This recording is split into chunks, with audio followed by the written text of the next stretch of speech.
اپنی من مانی اور اپنی خواہش نفس کو ہی دین قرار دے دیا جائے اور کہا جائے کہ جی دین میں کوئی جبر نہیں ہے، دین میں کوئی سختی نہیں ہے، جو دل میں آئے من میں آئے وہ کر گزرو، تو پھر یہ دین تو نہ ہوا، یہ تو اپنی خواہشات کی تماشا گاہ ہوئی کہ جس کے من میں جو آئے وہ کر گزرے۔ یہ تو چھوٹا سا گھر ہو 3 مرلے کا 2 مرلے کا، جھونپڑی ہو، ان جھونپڑیوں کو بھی اصول ہوتے ہیں، ان کے بھی ضابطے ہوتے ہیں۔ یہ 3 مرلے کے 5 مرلے کے سکول بنے ہیں، ان کے بھی ضابطے، ان کے بھی قوانین ہوتے ہیں۔ دیہاتوں کے ضابطے، جنگلوں کے آتے ہیں، جنگل میں کوئی قانون، لیکن جنگل میں بھی کوئی قانون ہوتا ہے، اس میں بھی کوئی ضابطہ ہوتا ہے۔ تو کیا اسلام کوئی لاوارث دین ہے کہ ہر بندہ اپنی خواہش کے مطابق منہ اٹھائے اور جو اس کا جی چاہے وہ کر گزرے، اور کوئی اسے پوچھنے والا نہ ہو، اس پر کوئی قدغن لگانے والا نہ ہو، اس پر کوئی پابندی لگانے والا نہ ہو؟ یہ کوئی لاوارث دین ہے؟ اس دین کی بنیادوں میں صحابہ اور اہل بیت کا خون ہے، خود رسالت مآب کا خون ہے اس کی بنیادوں میں، تو یہ کوئی لاوارث دین نہیں ہے۔ تو یہ تشریح خود ساختہ ہے لا اکراہ فی الدین کا مفہوم، کہ دین میں جی کوئی جبر نہیں ہے۔ جبر سے یہاں مراد جو ہے وہ دین لانے میں کسی کو مجبور نہیں کیا جائے گا، باقی جب دین کوئی قبول کر چکا ہے تو پھر اس کے ضابطے، اس کے قوانین اس کو اختیار کرنے پڑیں گے۔ آپ 15 دن کے لیے وزٹ ویزے پہ کسی ملک میں جاتے ہیں اور آپ ان سے 100% اختلاف بھی رکھتے ہو، ان کے مخالفین میں آپ کا نام سر فہرست بھی آتا ہو، ان کے شہری نہیں ہیں آپ، لیکن 15 دن کے لیے آپ وہاں گئے تو وہاں لینڈ کرنے سے لے کر واپس آنے تک ان کے قوانین کے مطابق آپ پابند ہوں گے اپنی زندگی کو ڈھالنے کے۔ تو یار ایک ملک جو دنیا کے کسی گوشے میں ہے اور اس کے بنائے ہوئے انسانوں کے قوانین، آپ وزٹ کے لیے وہاں جاتے ہیں تو وہاں بھی آپ کو پابند ہونا پڑے گا۔ تو جس دین کو دل اور روح نے قبول کیا ہے اس کے ضابطے کیا قبول ہی نہیں کیے جائیں گے؟ منمانی اور خواہشات کی دنیا میں آباد رہ کے زندگی گزاریں گے تو پھر دین تو نہ ہوا۔ دین تو اپنی خواہشات کی قربانی کا نام ہے، اپنی آرزوؤں کو قربان۔ اسلام کا کیا معنی ہے؟ گردن نہادن، فارسی میں تسلیم کردن، سر تسلیم خم کر دینے کو اسلام کہتے ہیں۔ اسلام ماننے کا نام ہے۔ اسلام کے جو احکامات ہیں، ہمارے نفس پہ شاک بھی ہوں گے، ظاہر ہے کہ بہت ساری چیزیں ہوتی ہیں نفس پہ شاک ہوتی ہیں، لیکن جو قوانین اور ضابطے دیے جاتے ہیں اس کے جو انتہائی فوائد ہیں ان پہ نظر رکھی جاتی ہے۔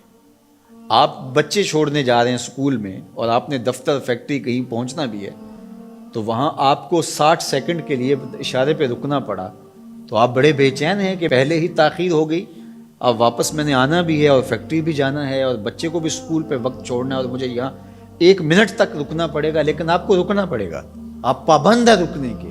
جنہوں نے یہ قانون و ضابطہ بنایا ہے وہ جانتے ہیں اگر ایسا نہ کیا جائے تو پھر یہ ٹکراؤ ہو، یہ تو اب 1 منٹ تاخیر سے پہنچیں گے، پھر یہ پہنچ نہیں پائیں گے، یہ یہاں سیدھا ہاسپٹل پہنچیں گے۔ اس لیے انہوں نے قانون بنایا ہی اس لیے ہے تمہارے فائدے کے لیے۔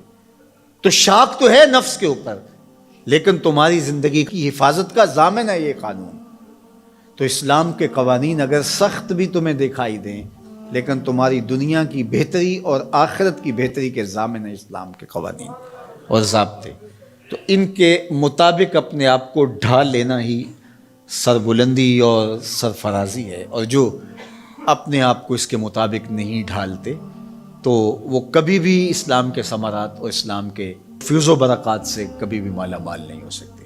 تو ایک پہلو یہ ذہن میں رکھیے گا کہ اس کا یہ مفہوم کہ دین میں سختی نہیں ہے۔ باقی اس کا یہ مطلب بھی نہیں ہے کہ دین کو لوگوں تک پہنچانے کے لیے آپ کے اندر تڑپ ہی موجود نہ ہو کہ ٹھیک ہے اسلام ایک سچا دین ہے، جو مرضی قبول کر لے، جو مرضی نہ قبول کرے۔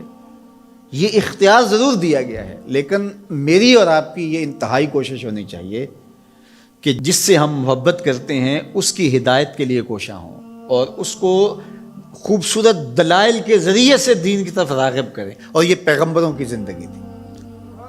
ورنہ وہ بھی کتاب چوک میں رکھ دیتے، اس کو پڑھ لو، جس کا جی چاہے اسلام لے آؤ، جس کا جی چاہتا ہے اسلام نہ لائے، بات ختم ہوئی۔ یا ایک مرتبہ کسی مجمع میں اعلان کر دیتے کافی، لیکن ایسا نہیں ہوتا، انہوں نے اپنی زندگیاں لگا دی، لوگوں کے سخت رویوں کے باوجود اپنی زندگیاں لگا دی۔ تو ہماری تو یہ عرض ہونی چاہیے پوری کائنات گیتی حضور کے گائے، ہماری یہ تمنا ہونی چاہیے، ہماری یہ عرض ہونی چاہیے۔ تو میں تو خطبہ سے اپنے یہاں پڑھنے پڑھانے والے سب کو کہتا ہوں کہ اپنی دعوت کا جو پیرایا ہے اس کو ذرا وسیع کرو. آپ اس انداز سے دین کی بات کرو کہ تمہاری بات دنیا کے تمام طبقات کو قابل قبول ہو. اور انشاءاللہ وہ وقت آئے گا, صحیح حدیث میں لکھا ہے, طے شدہ امر ہے کہ ایک وقت آئے گا کہ پوری دنیا کے اوپر جھنڈا صرف میرے حضور کا ہوگا. پوری دنیا کے اوپر ہم نہ دیکھ سکے تو ہماری نسلیں ضرور دیکھیں گی انشاءاللہ. اور وہ وقت آ کے رہے گا اور وہ شانیں ظہور پذیر ہوں گی اور گلی گلی حضور کے نام کا چراغاں ہوگا اور حضور کی عظمتوں کے پھریرے لہرائیں گے.